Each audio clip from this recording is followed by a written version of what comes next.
ಸರ್ಕಾರ ಕಳೆದ ವರ್ಷ ಮೇ ತಿಂಗಳಲ್ಲಿ ಒಂದು ಮಾತನ್ನು ಕೊಟ್ಟಿದ್ದರು. ಸ್ವತಃ ಈ ರಾಜ್ಯದ ಮುಖ್ಯಮಂತ್ರಿಗಳೇ ಟ್ವೀಟ್ ಮೂಲಕ ಈಗಲೂ ನನಗೆ ಒಬ್ಬ ಮಾಧ್ಯಮದ ಸ್ನೇಹಿತರು ಆ ಟ್ವೀಟನ್ನು ಕಳಿಸಿದರು. 2,85,000 ಉದ್ಯೋಗವನ್ನು ನಾವು ಭರ್ತಿ ಮಾಡ್ತೇವೆ. ಸರ್ಕಾರದಲ್ಲಿ ಇರ್ತಕ್ಕಂಥ ಒಂದು ಅವಕಾಶ ಏನಿದೆ, ಈ ಹಿಂದೆ ಪಾಪ ಭಾಳ ಹೇಳಿದ್ರು, ಹಿಂದಿದ್ದಂಥ ಸರ್ಕಾರಗಳು ಯಾರೂ ಕೂಡ ಉದ್ಯೋಗಗಳನ್ನ ಕಲ್ಪಿಸ್ಲಿಕ್ಕೆ ಆಗಲಿಲ್ಲ. ಸರ್ಕಾರದ ಕಡೆಯಿಂದ ಇರ್ತಕ್ಕಂಥ ಈ 2,85,000 ಉದ್ಯೋಗಗಳನ್ನ ಭರ್ತಿ ಮಾಡ್ತೀವಿ ಅಂತಕ್ಕಂಥ ಮಾತನ್ನು ಕೊಟ್ಟಿದ್ದರು. ಸ್ವತಃ ಮುಖ್ಯಮಂತ್ರಿಗಳೇ ಹೇಳಿರ್ತಕ್ಕಂಥ ಸ್ಟೇಟ್ಮೆಂಟ್ನ ಮತ್ತೆ ನಾನು ಕೂಡ ಓದ್ತಾ ಇದ್ದೆ. 1 ವರ್ಷ ಕಳೆದೋಗದೆ. 1 ವರ್ಷ ಆದರೂ ಕೂಡ ಈಗಲೂ ಕೂಡ ಅಲ್ಲಿರ್ತಕ್ಕಂಥ ಯಾವುದೇ ನಮ್ಮ ರಾಜ್ಯದಲ್ಲಿ ಸರ್ಕಾರಿ ಹುದ್ದೆಗಳಿಗೆ ಉದ್ಯೋಗ ಏನು ಭರ್ತಿ ಆಗಬೇಕಾಗಿತ್ತು, ಆಗಿಲ್ಲ. ಆ ಹಿನ್ನೆಲೆಯಲ್ಲಿ ಇವತ್ತು ಧಾರವಾಡದಲ್ಲಿ ನಾನು ಬೆಳಗ್ಗೆಯಿಂದ ನೋಡ್ತಾ ಇದ್ದೇನೆ, ಇವತ್ತು ಯುವಕರು ಬೀದಿಗಿಳಿದವರೆ. ಬೀದಿಗಿಳಿತಕ್ಕಂಥ ಒಂದು ಪರಿಸ್ಥಿತಿ, ವಾತಾವರಣವನ್ನು ಈ ರಾಜ್ಯದ ಮುಖ್ಯಮಂತ್ರಿಗಳಾಗಲಿ ರಾಜ್ಯ ಸರ್ಕಾರ ಆಗಲಿ ನಿರ್ಮಾಣ ಮಾಡಿರ್ತಕ್ಕಂಥದ್ದು ನಿಜಕ್ಕೂ ಕೂಡ ಅತ್ಯಂತ ಖಂಡನೀಯ. ಯಾಕೆಂದರೆ ಇವತ್ತು ಉಪಮುಖ್ಯಮಂತ್ರಿಗಳು ಮಾತನಾಡಿರ್ತಕ್ಕಂಥ ಹೇಳಿಕೆಯನ್ನು ನಾನು ನೋಡಿದೆ. ಅದೆಂಥದ್ದು ಯುವ ನಿಧಿಯಲ್ಲಿ 3,000 ರೂಪಾಯಿ ಕೊಡ್ತಾ ಇಲ್ವಾ ಅಂತ ಭಾಳ ಲಘುವಾಗಿ ಮಾತಾಡಿದ್ದಾರೆ. ಇಲ್ಲಿ ಯಾವುದೋ ಇವರು 3,000 ರೂಪಾಯಿ 2,000 ರೂಪಾಯಿ ನೆಚ್ಕೊಂಡು ಬದುಕ್ತಾ ಇರ್ತಕ್ಕಂಥ ಯುವಕರು ಯಾರೂ ಇಲ್ಲ.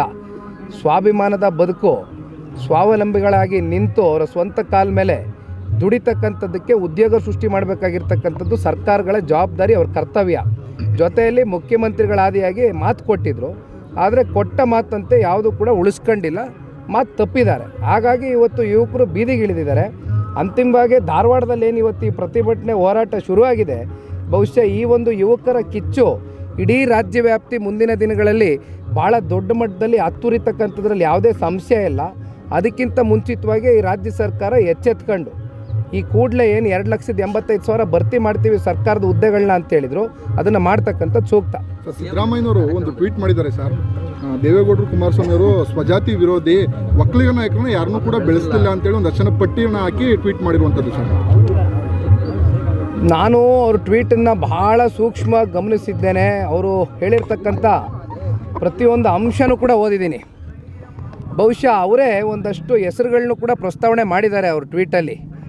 ಯಾರ್ಯಾರು ದೇವೇಗೌಡರು ಸಾಹೇಬರು ರಾಜಕೀಯವಾಗಿ ಅವರನ್ನು ಬೆಳೆಸಿ ಭಾಳ ಉತ್ತುಂಗದ ಸ್ಥಾನಕ್ಕೆ ಕೊಂಡೊಯ್ತಕ್ಕಂಥ ಕೆಲಸ ಮಾಡಿದರು, ಅಂಥವರೇ ದೇವೇಗೌಡರು ಸಾಹೇಬ್ರಿಗೆ ಬೆನ್ನಿಗೆ ಚೂರಿ ಚುಚ್ಚಿ ಕೊನೆಗೆ ಇವತ್ತು ದೇವೇಗೌಡರು ಬೆಳೆಸಲಿಲ್ಲ, ಅವರ ಸ್ವಂತ ಸಮುದಾಯನ ಬೆಳೆಸಲಿಲ್ಲ ಅಂತಕ್ಕಂಥ ತಪ್ಪು ಸಂದೇಶಗಳು ಕೊಡ್ತಕ್ಕಂಥ ಅಗತ್ಯತೆ ಇಲ್ಲ. ಬಹುಶಃ ರಾಜ್ಯದ ಮುಖ್ಯಮಂತ್ರಿಗಳ ಒಂದು ಸ್ಟೇಟ್ಮೆಂಟ್ ಏನಿತ್ತು, ನಾನು ಕುರಿ ಕಾಯೋ ಅಂತ ಒಬ್ಬ ಸಾಮಾನ್ಯ ಸಮುದಾಯಕ್ಕೆ ಸೇರಿ ಇವತ್ತು ಈ ರಾಜ್ಯದ ಮುಖ್ಯಮಂತ್ರಿಗಳಾಗಿರ್ತಕ್ಕಂಥದ್ದು ಯಾರೂ ಕೂಡ ಸಹಿಸ್ತಾ ಇಲ್ಲ ಅಂತಕ್ಕಂಥದ್ದು ಏನು ಹೇಳ್ತಾ ಇದ್ದಾರೆ. ಬಹುಶಃ 8 ವರ್ಷಕ್ಕೂ ಅಧಿಕ ಕಾಲ ಈ ರಾಜ್ಯದಲ್ಲಿ ಮುಖ್ಯಮಂತ್ರಿಗಳಾಗಿ ಆಡಳಿತ ಮಾಡಿರ್ತಕ್ಕಂಥದ್ದು ಅಷ್ಟೇ ಅಲ್ಲ, 35 ವರ್ಷ, 8 ವರ್ಷ ಮುಖ್ಯಮಂತ್ರಿಗಳಾಗಿ 35 ವರ್ಷ ಅವರು ಯಾವುದಾದ್ರೂ ಒಂದು ರೀತಿಯಲ್ಲಿ ಅಧಿಕಾರ ಅನುಭವಿಸಿದ್ದಾರೆ. ವಿರೋಧ ಪಕ್ಷದ ನಾಯಕರ ಕೆಲಸ ಮಾಡಿದ್ದಾರೆ, ನಾನಾ ರೀತಿ ಅಧಿಕಾರ ಅನುಭವಿಸಿ ಬಂದಿರತಕ್ಕಂಥವ್ರು. ಅಂಥವ್ರ ಬಾಯಲ್ಲಿ 8 ವರ್ಷ ಒಂದು ಪಾಪ ದಾಖಲೆ ಸೃಷ್ಟಿ ಮಾಡಿದ್ದೀನಿ, ದೇವರಾಜ್ ಅರಸು ಅವರ ರೆಕಾರ್ಡ್ ಬ್ರೇಕ್ ಮಾಡಬೇಕು ಅಂತಕ್ಕಂಥದ್ದು ಒಂದು ಅವ್ರ ಮನಸ್ಸಲ್ಲಿ ಪಾಪ ಏನಿತ್ತು ಅದು ಬ್ರೇಕ್ ಮಾಡಿರ್ತಕ್ಕಂಥ ವ್ಯಕ್ತಿ, ಅಂಥ ಯೋಗವಂತ, ಅಷ್ಟೆಲ್ಲ ಯೋಗ ಪಡ್ಕೊಂಡಿರ್ತಕ್ಕಂಥ ಮಾನ್ಯ ಮುಖ್ಯಮಂತ್ರಿಗಳ ಬಾಯಲ್ಲಿ ಇವತ್ತು ಇಂಥ ಮಾತು ಬರುತ್ತೆ ಅಂದರೆ ಎಲ್ಲಾದರೂ ಉಂಟೇನ್ರಿ? 35 ವರ್ಷ ಅಧಿಕಾರ, 8 ವರ್ಷ ಮುಖ್ಯಮಂತ್ರಿ, ಇದಕ್ಕಿಂತ ಇನ್ನೇನು ಕೊಡಲಿಕ್ಕಾಗ್ತದೆ ಇದು ರಾಜ್ಯದ ಜನತೆ? ದಯವಿಟ್ಟು ಒಂದು ಮಾತನ್ನು ಹೇಳ್ತೇನೆ, ನೀವು ಸಮಾಜನ ಅಥವಾ ಸಮುದಾಯವನ್ನು ಮುಂದಿಟ್ಕೊಂಡು ಅದರ ಮೂಲಕ ರಕ್ಷಣೆ ಪಡಿತಕ್ಕಂಥ ಕೆಲಸ ಮಾಡೋದು ಬೇಡ. ಇವತ್ತೇನಾದರೂ ಮಾನ್ಯ ಮುಖ್ಯಮಂತ್ರಿಗಳು ಈ ರಾಜ್ಯದ ಮುಖ್ಯಮಂತ್ರಿಗಳಾಗಿದ್ದಾರೆ, ಈಗೇನೋ 18ನೇ ಬಡ್ಜೆಟ್ ಮಂಡನೆ ಮಾಡ್ತಾ ಇದ್ದಾರಲ್ಲ, ಇದಕ್ಕೆ ಯಾವ ಒಂದು ಜನತಾದಳ ಪಕ್ಷ, ಯಾವ ದೇವೇಗೌಡರು ಸಾಹೇಬರು ಮೊದಲನೇ ಬಾರಿ ಅವರು ಬಡ್ಜೆಟ್ನ ಮಂಡನೆ ಮಾಡ್ತಕ್ಕಂಥದ್ದಕ್ಕೆ ಅವ್ರ ಕೈಯಲ್ಲಿ ಮಾಡಿಸಿದ್ರಲ್ಲ, ಅವತ್ತು ಎಂತೆಂಥ ದೊಡ್ಡ ಅಗ್ರಗಣ್ಯ ನಾಯಕರು ಇದ್ದರು ರೀ, ಎಷ್ಟು ಪ್ರಶ್ನೆಗಳು ಕೇಳಿದರು.